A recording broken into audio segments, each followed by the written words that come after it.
All right. Hello, everyone, and welcome. We are happy that you took some time to join us today to learn about the program. Some introductions to start. My name is Dr. Michael DePalma. I'm the program director, and I'm also a PA.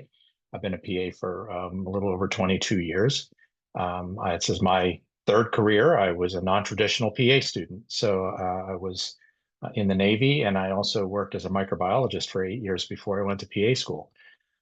I've been in PA education for about 7 years, 6, 7 years in that realm, and I've also worked in some PA administrative roles. So I'm happy you could join us. Also with us is Sarah Amini Rod Hall. She is the program manager for the Master of Science and Biomedical Science program. Some of you may have already gotten some emails or correspondence from her. She's going to be monitoring the chat. If you have any questions, please feel free to put a question in there, or if you'd like to unmute yourself, you are welcome to. Very informal, and we'd certainly want to hear or be able to answer all of your questions. Another name you might come across if you've been on our webpage or an application is Joe Kopelman. He's one of the enrollment counselors for online admissions, and he is not with us today, but he's certainly a name I like to mention as being familiar. We are also very fortunate today to have Dr. Brittany Halsey and Dr. Tom Hartman. Dr. Halsey is the program director for the PA program at the Arizona campus, and Dr. Hartman is in charge of the admissions for PA. Both PAs, both practicing and both teaching the program. So we're very fortunate to have them with us. And hopefully if you have some questions more towards the PA end of things, they will be able to answer them for you. So again, very informal. Please feel free to unmute if you'd like to at any point to ask questions. I'm going to give you an overview of the program, and then we'll certainly have plenty of time for questions at the end as well. A little bit about AT University. They have over 100 campuses, they have 3 main campuses, but over 100 distance sites across the country, focusing on really all types of healthcare. And the reason I like to bring this up and mention this is, our program today, the Master of Science and Biomedical Science program, is focused on PA school and PA education. If your interest is dental or medical school, there is a residential Master of Science and Biomedical Science program that the Kirksville campus offers in Missouri, and we encourage you to kind of look in and explore all your options. As far as the mission of the university, it's something I'd like to mention because we'll come back to and visit this at the end of the discussion as far as the mission of our program. But I've highlighted some areas that, the university as a whole wants to prepare highly competent professionals. That osteopathic heritage means that we focus on whole person healthcare. And I really like to mention that because it's not just that we want to produce practitioners in whole person healthcare, but we're looking for applicants who are well-rounded, well-balanced, both in our program and the PA program, that focus on the whole person. So when you're considering yourself as an applicant, it's grades are your basis for being able to justify you can get through the program, but what else do you offer? What else can you bring to the program is what we would be looking for, what the PA program would be looking for. And of course, to underserved populations. So think about those kind of missions as we go through this and how it aligns with your mission. We'll talk about those more later. So our program, it's a 9-month asynchronous, completely online program. That means you can kind of work to a degree at your own pace to get the assignments done. We offer 45 total credits in those 9 months. So it's a very rigorous program. The curriculum is PA focused, based on PA education. As I mentioned, I taught in PA school. We worked with the PA program to kind of identify courses where students tend to struggle earlier. So we try and really strengthen your coursework and prepare you getting into PA schools to help you not only get into, but succeed once you get there. So we'll talk more about the courses as we go through things, but at least you get an idea of where the basis came from. A little background about why this program is important and what the future holds for you as a future PA. There's currently 310 programs accredited. This seems to change almost on a weekly basis, and there's still a projection of up to 353 programs by next year. That means there's a lot of programs out there that are developing. That certainly increases the opportunity for you to get into PA school, but it also increases the competition that schools are looking to get really qualified and well-prepared applicants. The reason why I put the entry dates, because it's kind of important to understand when our program finishes, when CASPA window opens for application, and when your good entry points are. Now, that doesn't total up to 310, but if you look at the majority of the programs, our program completes in May.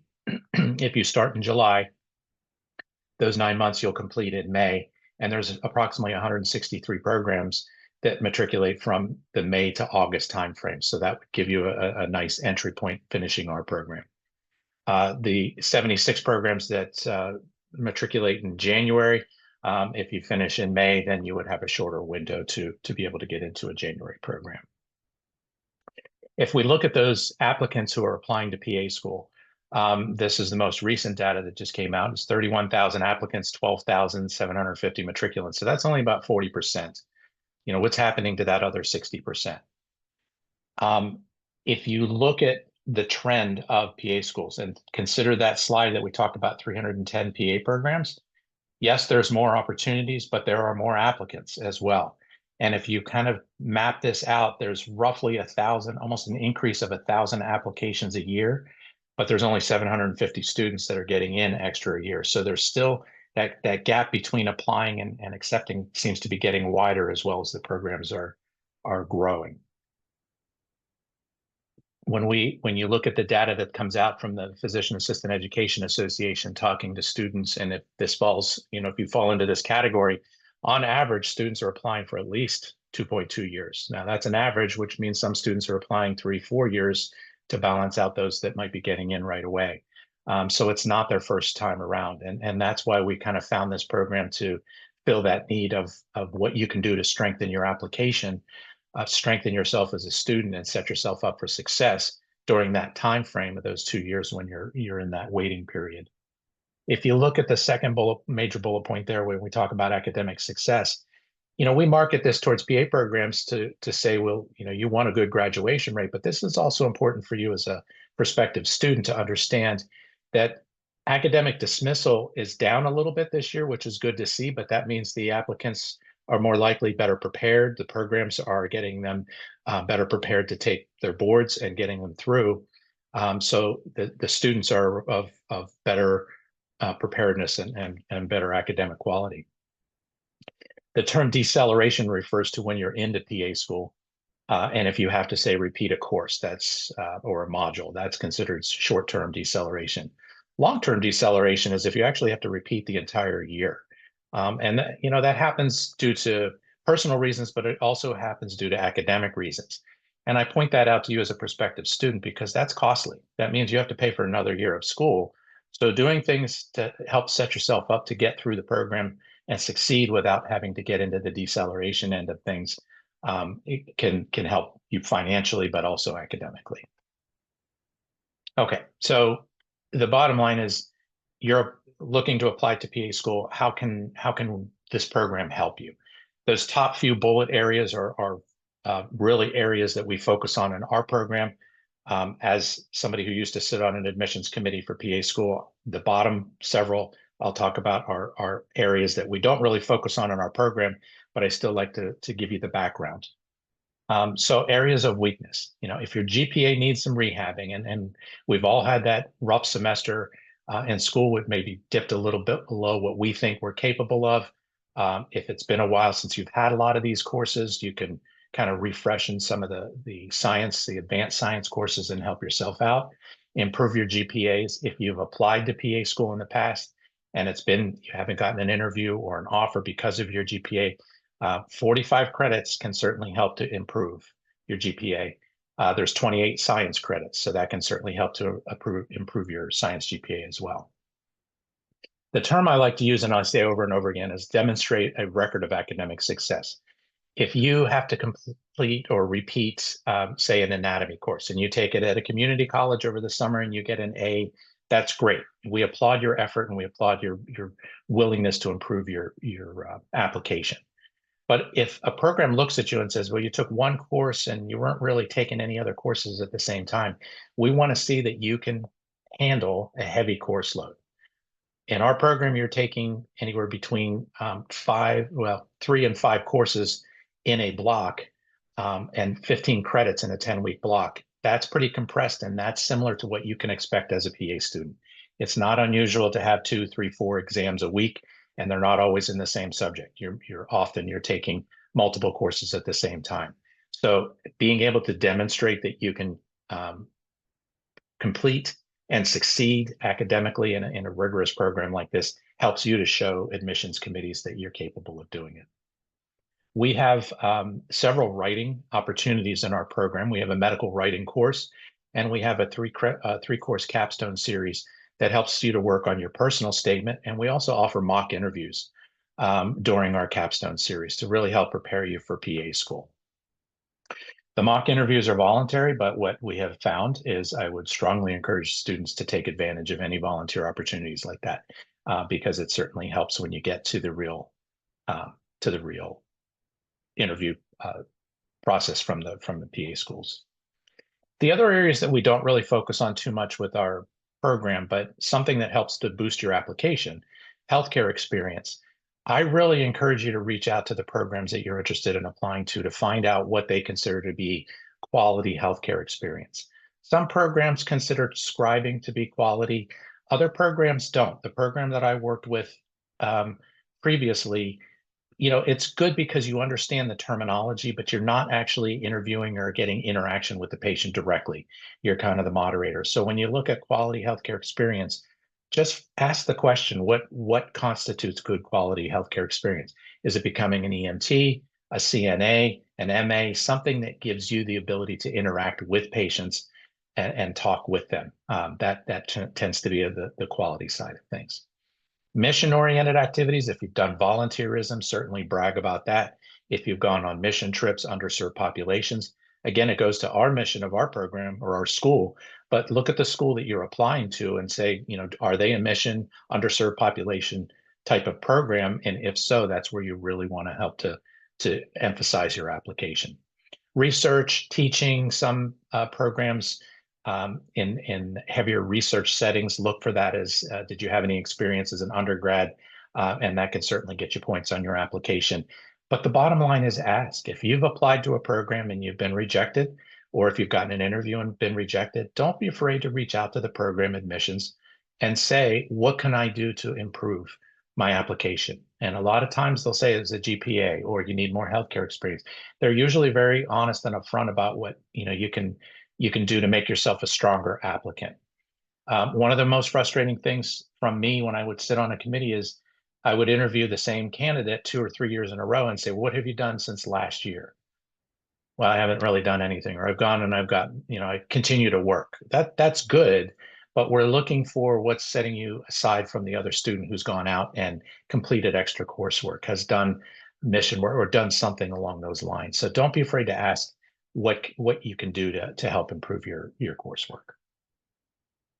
Okay, spend a little time on that because it's kind of important. So let's talk about the program and what we can do. That this program helps you to demonstrate your academic ability, and that's what a lot of programs want to know. If you've had some up and downs with your GPAs, or even if you've done really strong academic work, but they just need that confidence to say, can you get into and through our program? This program can help you to demonstrate your academic ability. It can improve your GPAs. We'll talk about GPAs a little bit later and how this can help.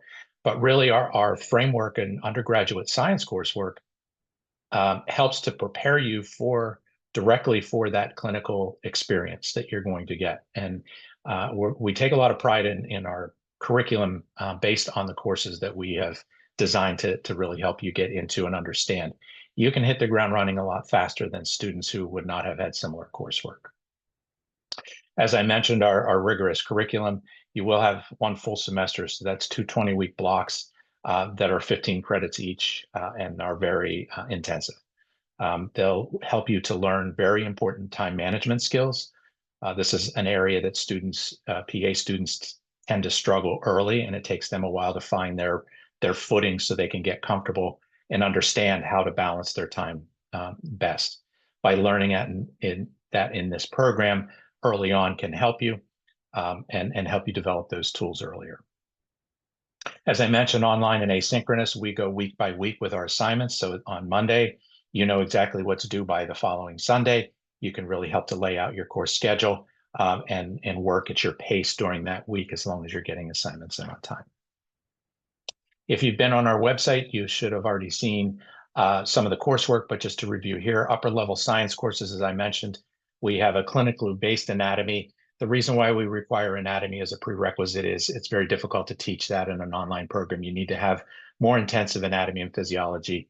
And a lot of programs require at least some type of human anatomy course. So our course is designed to help build on what you've learned in undergraduate and really help to solidify your understanding. We have 3 courses in physiology that we break down by system.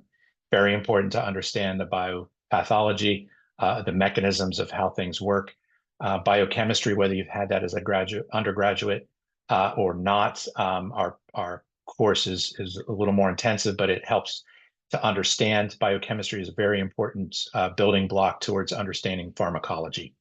We have 2 courses in pharmacology that will really help you to understand the mechanisms and start to introduce you to the drugs.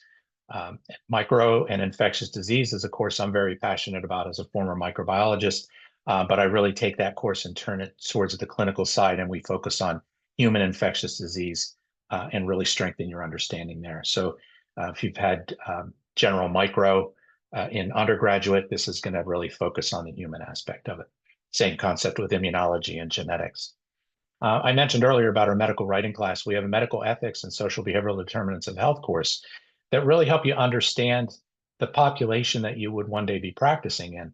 It's important to understand that. And when you're in PA school, you learn all of this, but it's difficult to learn your population at the same time you're learning medicine. And we thought it was very important to include that early so you can learn your populations, learn how we interact together as healthcare providers, and learning about food deserts, learning about access to care. Because when you get into medicine and now you're learning those important courses in PA medicine, it'll really help you put it into perspective because you already have that basis of understanding. And then we have 3 capstone courses, as I mentioned. We're pretty excited about our capstone. Our first capstone kind of focuses on team-based care, where you learn about all the different components that you learn about. Hospital-based pharmacology, you learn about speech-language pathology, you learn about physical therapy, occupational therapy, just how we all work together as a team. Capstone 2 focuses on PA, what it's like to be a PA. You get to interview a PA, do more research for a PA, which is a good understanding, and it's a great lead in because that was always one of my favorite questions. Tell me why you want to be a PA. Tell me what you think a day in the life of a PA is like. This capstone 2 will really give you a good understanding and hopefully be able to prepare you well for that interview question. And then capstone 3, you complete your kind of community-based health project, and you'll get a little more information on that as the course goes through. So our course calendar, our next cohort is scheduled to start July 14th, and we have the application window is still open. It'll be open until about June 15th. So if you haven't started your application, at least get it started so you can kind of have an understanding of what's needed, because sometimes it does take a little bit of time to get those prerequisites, those letters of recommendation or your transcripts in. As I mentioned, ATSU operates on fall block schedule or on block schedules, so it's 10-week blocks. Fall block 1, 10 weeks, then you get a week off. Fall block 2 is 10 weeks. You get a few weeks off until spring block starts. Spring block 1 is 10 weeks, and then you'll notice spring block 2 is only 6 weeks. And that's because it's the only course that you have. Let me go to the schedule. It's the only course that you have during that block. It's a 4-credit course, and it's really your intensive course to finish off your capstone project. The reason why it's designed this way is because we wanted to front load the program so that we can demonstrate, or you can demonstrate, your academic ability, that you can handle all this coursework, heavy load, because in April is when the CASPA window opens and you would start applying for PA schools. So by block 2, you pretty much have 3/4 of the program completed. Okay. I just wanted to go back to this last one. Graduation is in person in Mesa, Arizona on June 5th, 2026. And we do look forward to everybody coming to in-person graduation and getting your hood. It's a big accomplishment. Our first cohort, we had 35 students, and I think 25 or 26 came to graduation. So we're really excited to see people in person. Okay, course structure. I have been getting this question a lot at the last few town halls that we've been doing. So I wanted to put in and give you an idea of how you're graded, how you're assessed, and how the courses actually operate. So courses are individualized by the instructor. Some courses have quizzes. Some have weekly quizzes that are 10 or 15, 20 questions. Others have, based on the module, like a midterm and a final, or some just have an end of block final. But that's not your only method of assessment. We do a lot of written assignments, research to look up. The latest term that we use is evidence-based medicine, to learn how we practice, sometimes evidence guidelines, things like that, just to introduce you into getting an idea of where good literature comes from and what's considered reasonable literature. Discussion posts and classmate responses are very important. That's how we interact a lot through our program, through your faculty, through online discussions. So you can see you do a lot of writing in our program. On-time submission's a must, and this is kind of a big thing that I wanted to put in is we do have deadlines. I understand life happens, and we all understand that. You know, communicate with your instructors, but for the most part, we do expect things to be turned in on time. This is to help you develop those time management skills. You need to learn how to juggle and balance your time and your coursework if you're going to be successful as a PA student. One of the most popular questions we get is, how do I interact with my instructors? Office hours, every instructor has office hours by appointment because we're all over the country. We understand our students are on the East Coast, West Coast, in the middle, anywhere, and so are a lot of our instructors. So don't be afraid to reach out and say, this is my available time. Do you have time to meet? All of your instructors will be more than happy to. When I teach micro, I like to I'll do the same, but I also add a block time to come in and ask questions each week for material to cover. So it might be randomized Tuesday at 2 o'clock. The next week could be a Wednesday at 7 o'clock in the evening, whatever. What I'm just trying to stagger them to make it so that students have some availability to come when they want to. So we do have a nice interactive way to keep track of things. We do a lot of video posts in our program too, which is a nice way for your instructors to be able to see you and then respond back. And some of our instructors actually grade and respond back via video as well. So I mentioned the first semester, that fall semester is actually going to be 28 credits. Should be 28, not 30. Used to be 15. We changed it, made it easier for you. Okay. So 5 courses, 15 credits, fall block 1. 5 courses, 13 credits, fall block 2. Demonstrates, again, using that term, sustained academic ability, really improve some of the coursework you might have been weaker on, or just refreshing your knowledge of it. And you can expect similar coursework in PA school. Very proud of our faculty that we put together. They're not all PAs. We have a mix of subject matter experts who teach biochemistry, physiology, pharmacology. It's actually taught by a pharmacologist. Our medical ethics is taught by a master of jurisprudence in health law. We really tried to balance that. And then we also have a number of PAs who work clinically as well as in academic centers. So good mix there, and you'll hopefully get a good, well-rounded experience. So who should apply? Students who need to improve their overall or science GPAs. Obviously, that would be first and foremost. If you need that deeper level of understanding, I mentioned I was a non-traditional student. I wish a program like this existed when I was thinking about it, because I could have certainly, after 10 plus years of undergraduate to go into a program, refreshing some of that knowledge from anatomy, physiology, things like that. You hear the term gap year or bridge year. Gap year essentially refers to taking a time off if you're thinking of going from undergraduate straight through. This is really the bridge portion instead of a gap, but we're just trying to bridge that point of finishing your undergraduate, strengthening your application and your confidence, and bridging you to getting into PA school. We have very few prerequisite requirements. Anatomy, as I mentioned before, English composition, 2 credits of English comp, or 2 courses of English comp. Because if you haven't picked up by now, we do a lot of writing in our program. It's very important. Writing is kind of essential because it helps to reduce medical errors and accuracy. So we do put a lot of emphasis in writing. We're not looking to develop publishers. If you would like to go on after PA school and get a doctorate, that's great. We encourage that. You'll learn those kind of scientific writing a little more specialized. We're trying to introduce you to the process because when you get to PA school, you're going to have a capstone, an evidence-based medicine project. Some PA programs have thesis that require to be written, so you're going to have to do some type of writing in PA school as well. So we're just trying to give you that good foundation and understanding. Minimum GPA of 2.5, both science and overall. Our first cohort, we had this set at 2.75, and the reason why we set it there, if you have a 2.75 GPA, based on the number of credits that we offer, and if you have an average number of credits. There's a lot of ifs in there, so you need to do your calculations to be sure. But you would roughly be able to get a 3.6 in the MSBSM program, and that would get you up to a minimum 3.0 GPA. It's really dependent on the total number of credits you have. If you've taken extra coursework, that would have to factor into all of that.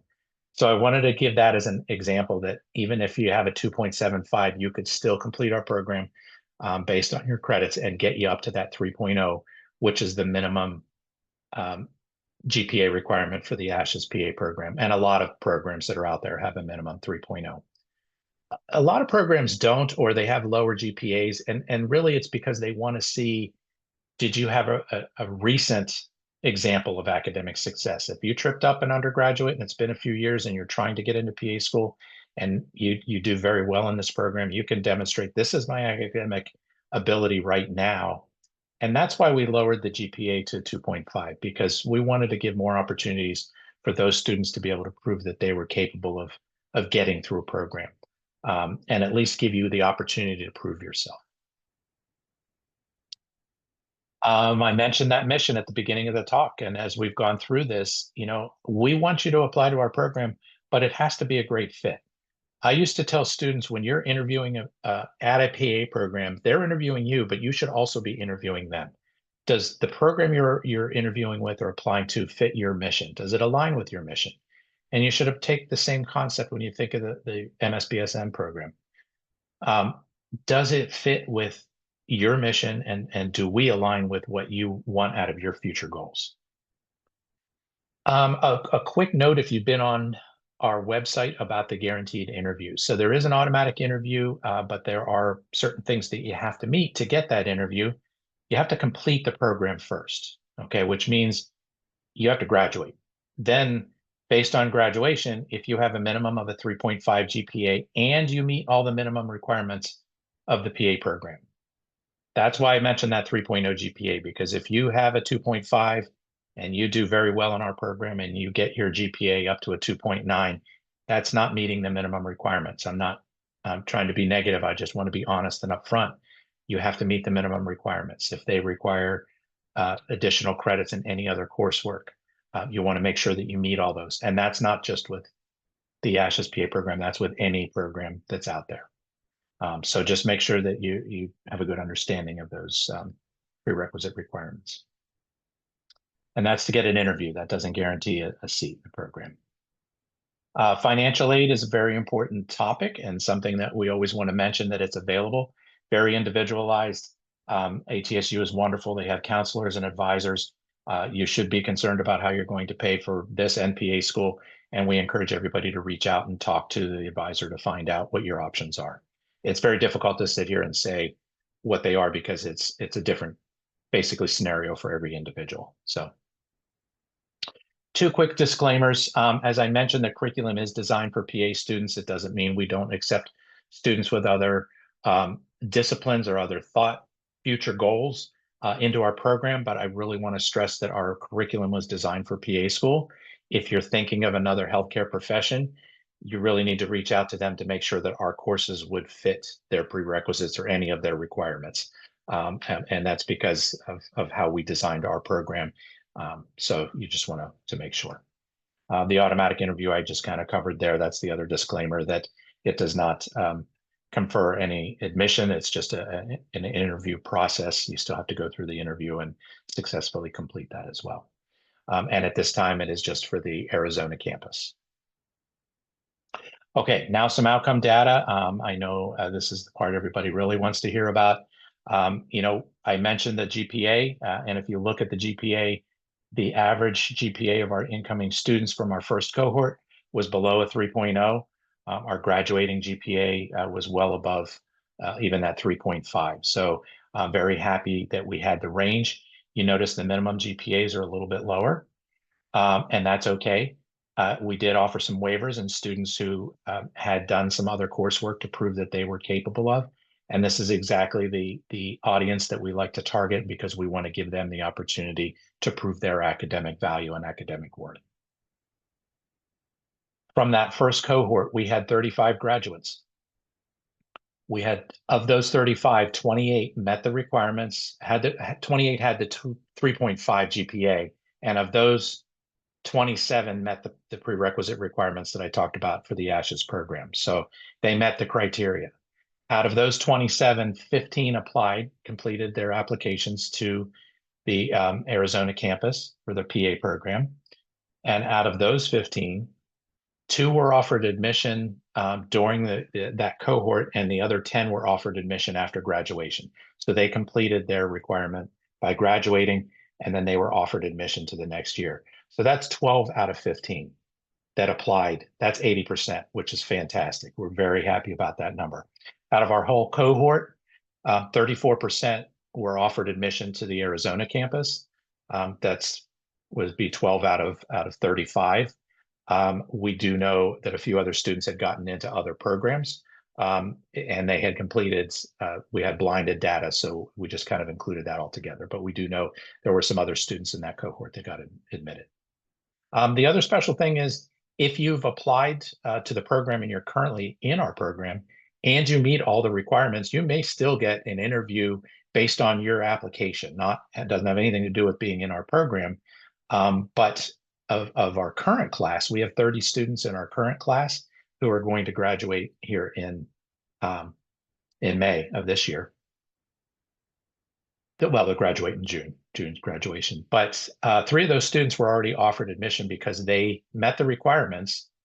They had their application, and they were doing well enough in those first 2 to 3 blocks of the program to be able to demonstrate their academic value, and they were offered a seat in the next available class, which starts in July. So you do have to have that minimum 3.0 and meet all the requirements to get to that point, but it is possible to get an interview and get in even sooner. So I do like to share that because it's exciting. Okay, we're winding up here. So ultimately, our goal is to give you every opportunity to reach your goal. We really want to help prepare you to get into and succeed as a PA student, and become great healthcare practitioners. I'm going to open this up to questions. The next slide is, I just wanted to make sure you had our contact information, so you're welcome to email any of us in the program for more questions. But let's open it up to any questions that you have.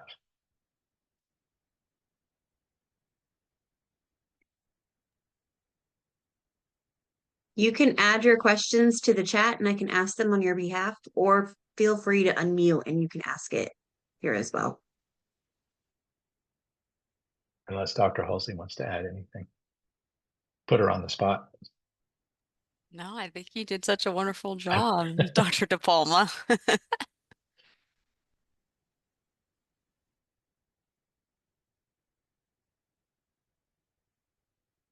Great. Well, if you don't have any questions, we can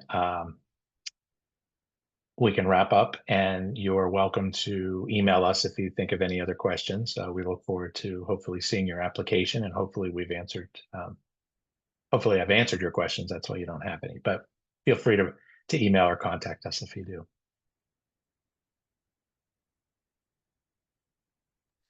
Oh, we do have a question, sir. Oh, good. Okay.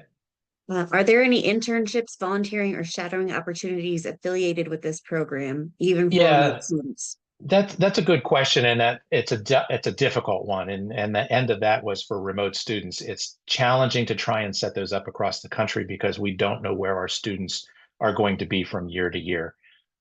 We are exploring some options with trying to get some community activities set up. But again, if you live in Texas and apply in our community services in Pennsylvania, it's kind of hard to match a student up with that. As more and more online uh, community activities are available, there might be some opportunities in the next class by the time when that would take place in Capstone. So we always have the opportunity to add that.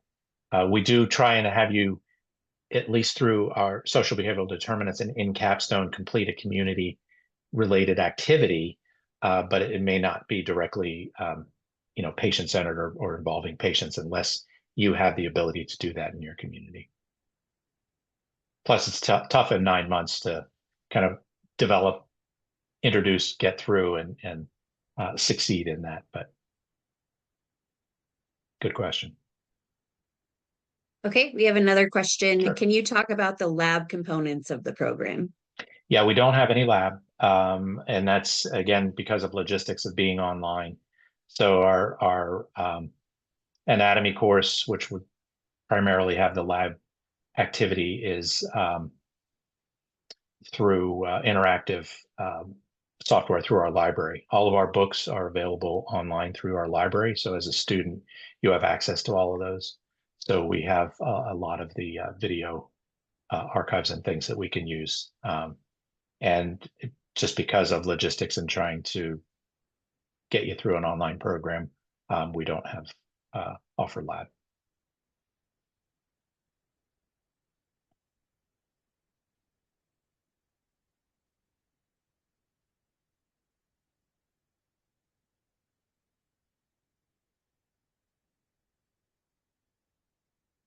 Any other questions?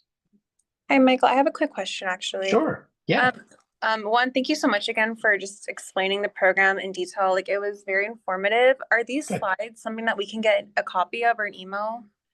Yes. Well, not the slides, but Sarah will actually send out a video recording. Okay. She's recorded this, and we send everybody who attended or who signed up a copy of today's recording. Okay, perfect. And then Yeah. my second question was, I've actually been in contact with Joe as well. He's been very helpful. Is there Good. somebody that I can just send like individual transcripts and information, just to kind of see like what, like I guess expected GPA and things like that would be if completing the program?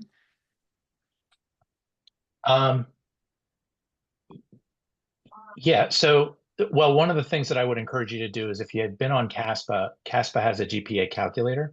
It's a Yeah. spreadsheet. And you could put in all of your GPAs if you've done any additional coursework.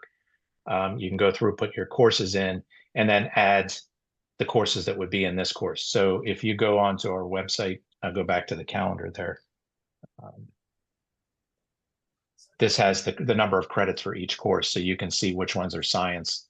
As I mentioned, there's 28 science credits. Capstone, medical ethics, medical writing, social behavioral determinants all count as non-science courses. So you would be able to kind of judge and see what you would need to get in the program to get your GPA. Okay. That's probably the best advice because you could send all your coursework in, but CASPA is going to probably require you to enter everything individually, and they're going to do the GPA calculator, which is going to set you up for PA school. So that's going to be more accurate. Okay. Thank you so much for answering. Sure. Yeah.